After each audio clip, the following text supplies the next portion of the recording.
Hello students, welcome back to our official YouTube channel crack Bengal. আমি প্রিয়া। তো আজকে তোমাদের সাথে আমি আলোচনা করব এনটিপিসির 7 নম্বর সেটটা। তো আগে তোমরা স্ক্রিনে আমার রুটিনটা দেখে নাও। আমার ক্লাস আছে ওয়েডনেসডে 7 PM এবং স্যাটারডেতেও 7 PM এ। তো আজকে আমি আলোচনা করব 2021 সালে 3 ফেব্রুয়ারি যে শিফটটা এসেছিল সেই শিফট সম্পর্কে। তো প্রথম প্রশ্ন কি আছে না, ভারতের বন গবেষণা ইনস্টিটিউট এখানে অবস্থিত। তো কোথায় অবস্থিত? অপশান এ তে আছে গুয়াহাটি, অপশান বি তে দেরাদুন, অপশান সি তে সিমলা আর অপশান 4 এ আছে ত্রিবান্দরম। তো এটার রাইট অ্যান্সার হবে দেরাদুন।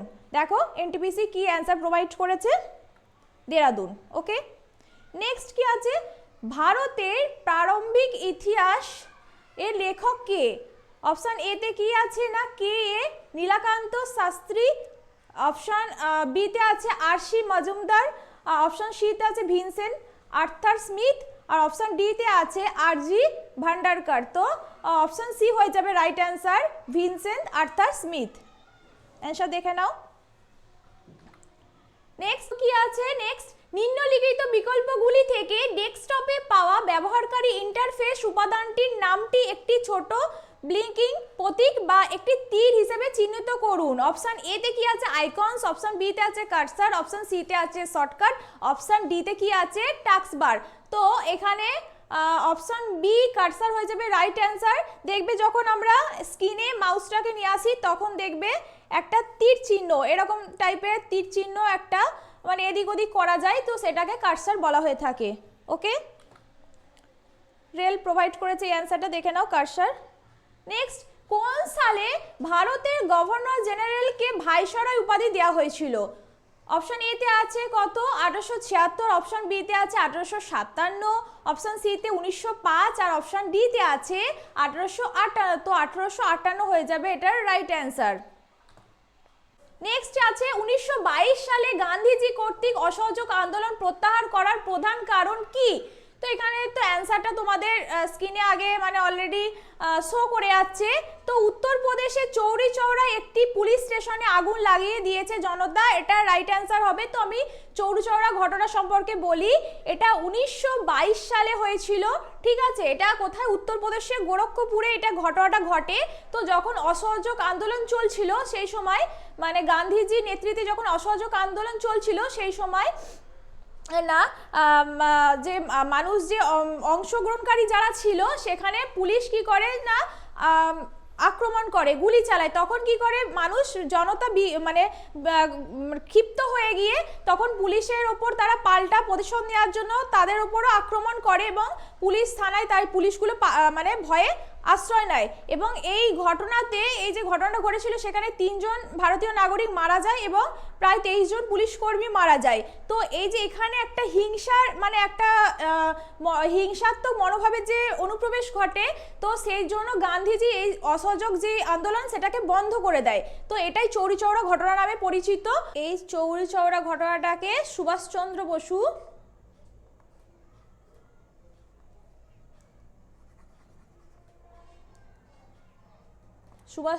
বসু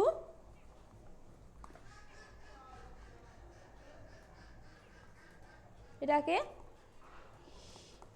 হিমালয়ান ব্লান্ডার নামে আখ্যায়িত করেন। ওকে, আজমি সুফি সাধকের সাথে যুক্ত, এটার রাইট অ্যান্সার হবে খাজা মুইনুদ্দিন। ওকে, তৃতীয় বৌদ্ধ পরিষদ অনুষ্ঠিত হয়েছিল। দেখো আমি এর আগে বৌদ্ধ সম্মেলনগুলো সম্পর্কে আলোচনা করেছিলাম, 4টে বৌদ্ধ সম্মেলন তোমরা ইতিহাসে হয়তো আগেও পড়েছো। তো প্রথম যেটা আমি পরপর সিকোয়েন্সগুলো মনে রাখার জন্য একটা ট্রিক শিখিয়ে দিয়েছিলাম কি না, রবি খুব পাকা। ওকে, এর আগেও তোমাদের সাথে এটা আমি শেয়ার করেছিলাম। তো র দিয়ে, হ্যাঁ এই যে র দিয়ে রাজগৃহ, প্রথম তার মানে বৌদ্ধ সম্মেলনটা কোথায় হয়েছিল না রাজগৃহতে। তারপর ব দিয়ে যে ব দিয়ে রবির ব দিয়ে বৈশালী, সেকেন্ডটা হয়েছিল দ্বিতীয় বৌদ্ধ সম্মেলন, বৈশালীতে।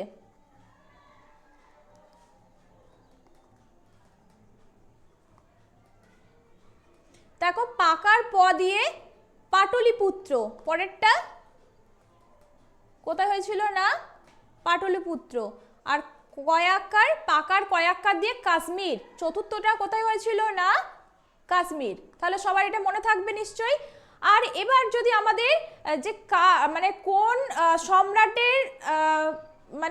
সম্রাটের রাজত্বকালে বা পৃষ্ঠপোষকতায় ঘটেছিল সেটা যদি মনে রাখতে হয়, এবার যদি আমাদের প্রশ্ন আসে যে এই যে 4টে বৌদ্ধ সম্মেলন যে হয়েছিল, সেই 4টে বৌদ্ধ সম্মেলন কোন কোন সম্রাটের পৃষ্ঠপোষকতায় হয়েছিল, তো প্রথম যেটা সেটা রাজগৃহে, এটা হয়েছিল অজাতশত্রুর পৃষ্ঠপোষকতায়, অজাতশত্রু। তারপর সেকেন্ড বৈশালীতে এটা হয়েছিল কালাশোকের পৃষ্ঠপোষকতায়, কালাশোক। থার্ড পাটলিপুত্র, এটা হয়েছিল অশোকের। আর কাশ্মীরে এটা হয়েছিল কনিষ্কের পৃষ্ঠপোষকতায়। তো এখানে কোশ্চেনে কি জিজ্ঞাসা করেছে যে তৃতীয় বৌদ্ধ পরিষদ অনুষ্ঠিত হয়েছিল কোথায়, তৃতীয় বৌদ্ধ পরিষদ অনুষ্ঠিত হয়েছিল তো কার পৃষ্ঠপোষকতায়, এটা আমাদের প্রশ্নই চেয়েছে। তো এটা রাইট অ্যান্সার হবে। দেখো আমি এখানে তার আগে লিখে দিয়েছি, তোমরা নিজেরাই বুঝতে পারবে যে এটা কার পৃষ্ঠপোষকতায় তৃতীয়টা হয়েছিল। দেখো তৃতীয়টা পাটলিপুত্রে হয়েছিল অশোকের পৃষ্ঠপোষকতায়, তাহলে এটা রাইট অ্যান্সার কি হবে না অশোক। তো দেখো রেলও এই অ্যান্সারটা প্রোভাইড করেছে। কালিদাস সম্মান পুরস্কার কোন রাজ্য সরকার চালু করেছে, তো অপশন এতে আছে government of Chhattisgarh, government of Maharashtra, option সিতে আছে গভর্নমেন্ট অফ রাজস্থান, আর অপশন ডিতে গভর্নমেন্ট অফ মধ্যপ্রদেশ। তো অপশন ডি হয়ে যাবে এটা right answer, government of Madhya Pradesh. নিচের কোনটি একটি উপাদান নয়, তো অপশন এতে আছে সিলিকা, অপশন বিতে সিলিকন, অপশন সিতে আছে জার্মানিয়াম, আর অপশন ডিতে আছে গ্রাফাইট। তো অপশন এ হয়ে যাবে এটার রাইট অ্যান্সার সিলিকা। তো ইন্ডিয়া স্কিমের প্রধান বৈশিষ্ট্য কি নয়, ঠিক আছে। অপশন এতে কি বলেছে, এটি বৈদ্যুতিক এবং হাইব্রিড যানবাহন দ্রুত গ্রহণে উৎসাহিত করা। অপশন বিতে আছে এটি 1 মিলিয়ন বৈদ্যুতিক 2 চাকার গাড়ি এবং 500,000 বৈদ্যুতিক 3 চাকার গাড়ি, 55,000 বৈদ্যুতিক 4 চাকার গাড়ি এবং 7,000টি বৈদ্যুতিক বাস সমর্থন করার পরিকল্পনা করেছে। অপশন সিতে আছে মোট ব্যয় হবে 10,000 কোটি, আর অপশন ডিতে আছে এই লক্ষ্য শুধুমাত্র ব্যক্তিগত পরিবহন যানবাহন।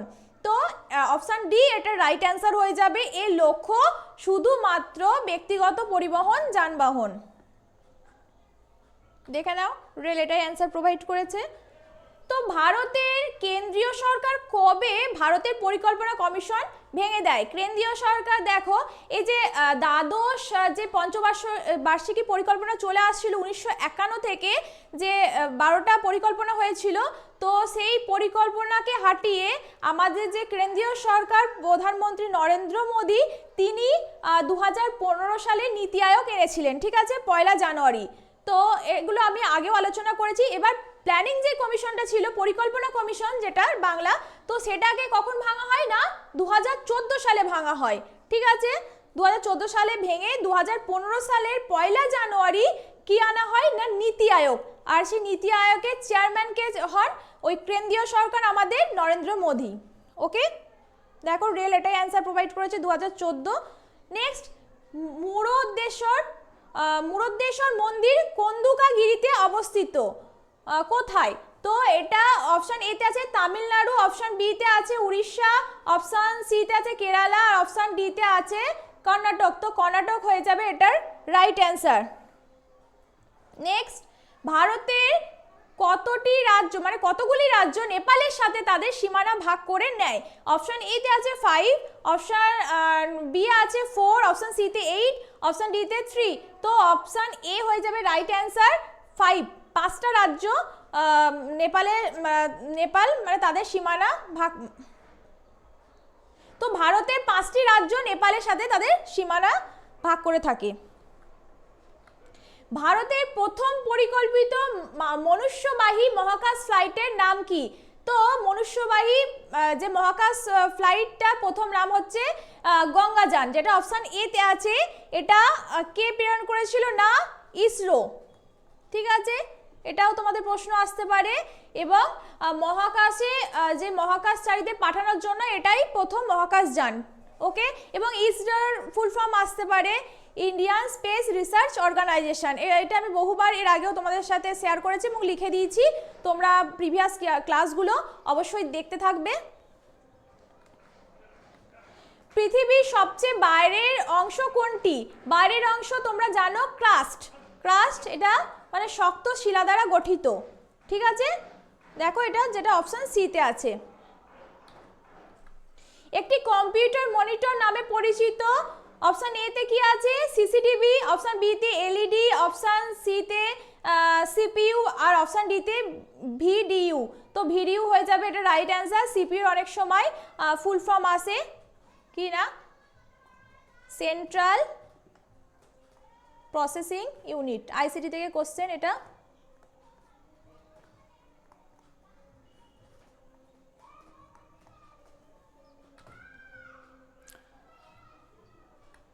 আয়তনের দিক থেকে বিশ্বের ষষ্ঠ বৃহত্তম দেশ কোনটি?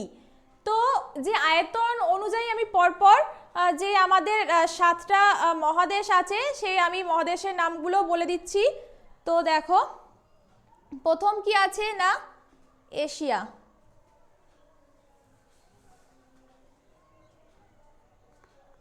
এশিয়া, তারপর আছে আফ্রিকা।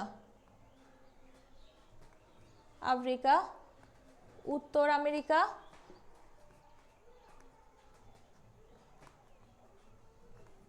তারপর দক্ষিণ আমেরিকা,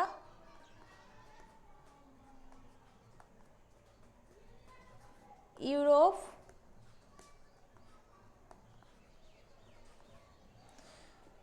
তারপর আছে অস্ট্রেলিয়া,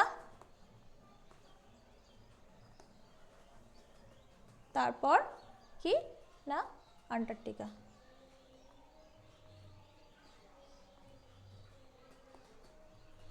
ঠিক আছে, তো ষষ্ঠ বৃহত্তম দেশ চেয়েছে, তো ষষ্ঠ বৃহত্তম দেশ কোনটা হবে? না, অস্ট্রেলিয়া। তো নেক্সট, নিম্নলিখিত কোন অনুষ্ঠানে চন্দ্রগ্রহণ হয়? নিম্নলিখিত এখানে দেখো, এখানে রাইট অ্যান্সার হবে ফুল মুন যে অনুষ্ঠানটা, সেই অনুষ্ঠানে চন্দ্রগ্রহণ হয়। ঠিক আছে, যেটা অপশন সি তে আছে। ভারত সরকারের কোন মন্ত্রক পণ্য ও পরিষেবা কর যেটা জিএসটি আইন 2017-তে প্রকাশ করেছে? তো এটার রাইট অ্যান্সার কি হবে? না, আইন ও বিচার মন্ত্রণালয়, যেটা আছে তোমাদের অপশন এ তে। নিচের কোন সংস্থা ভারত সদস্য নয়? তো ভারত সদস্য নয় হচ্ছে এই যে ন্যাটোর। ন্যাটোর এর ফুল ফর্মটা তোমাদের মনে রাখতে হবে, নর্থ আটলান্টিক ট্রিটি অর্গানাইজেশন। এটা তোমাদের প্রতিষ্ঠার যে সময়কালটা সেটা মনে রাখতে হবে, 1949-এ এটা প্রতিষ্ঠিত হয়। ঠিক আছে, গঙ্গা অ্যাকশন প্ল্যানের মূল লক্ষ্য। গঙ্গা অ্যাকশন অবভিয়াসলি এটা কি, গঙ্গা নদীর যে দূষণটা সেটা রোধের জন্য এটা বা দূষণটা হ্রাস করার জন্যই এই প্ল্যানটা আনা হয়। তো এটা তো আমরা অপশানের যেগুলো দেওয়া আছে অপশান দেখে আমরা এটা অ্যান্সার করে দিতে পারবো, যেটা অপশান বিতে আছে সেটাই হবে এটার রাইট অ্যান্সার। জাতিসংঘ নিরাপত্তা পরিষদের অস্থায়ী সদস্য সংখ্যা হলো, তো এটার রাইট অ্যান্সার হবে 10, যেটা আছে তোমাদের অপশন বিতে।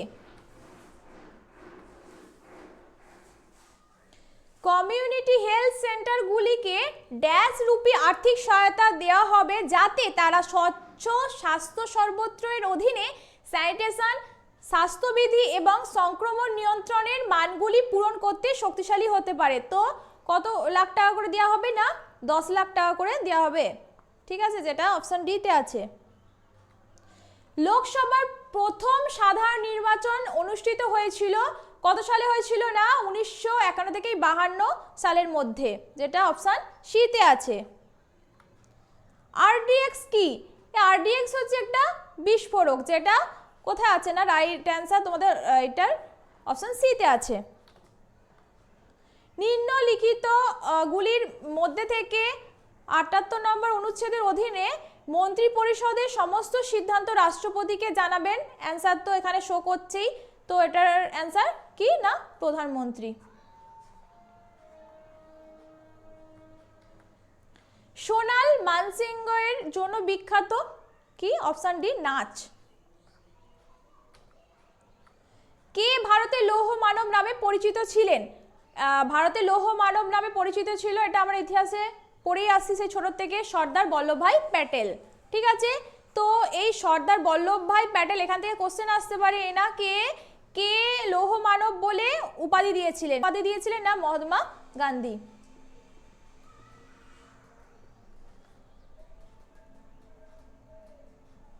ওকে, নীতি আয়োগের প্রথম চেয়ারপারসন কে? তো এটা নীতি আয়োগ সম্পর্কে আমি এর আগেই আলোচনা করেছি। তো নীতি আয়োগ কত সালে প্রতিষ্ঠিত হয়েছিল না পয়লা জানুয়ারি 2015 সালে। এর চেয়ারপারসন কে ছিলেন? প্রথম আমাদের যিনি কেন্দ্রীয় সরকার, আমাদের প্রধানমন্ত্রী নরেন্দ্র মোদী, ইনি ছিলেন। এবং এই নীতি আয়োগ সম্পর্কে আমি আগেই বললাম যে আমাদের যে 12টা দ্বাদশ মানে যে দ্বাদশ পঞ্চবার্ষিকী পরিকল্পনা ছিল, যেটা 12টা যে পরিকল্পনা ছিল, সেই পরিকল্পনাকে সরিয়ে এটাকে এই নীতি আয়োগটাকে আনা হয়। নীতি আয়োগের ফুল ফর্ম অনেক সময় এসে থাকে কি না ন্যাশনাল ইনস্টিটিউশন ফর ট্রান্সফর্মিং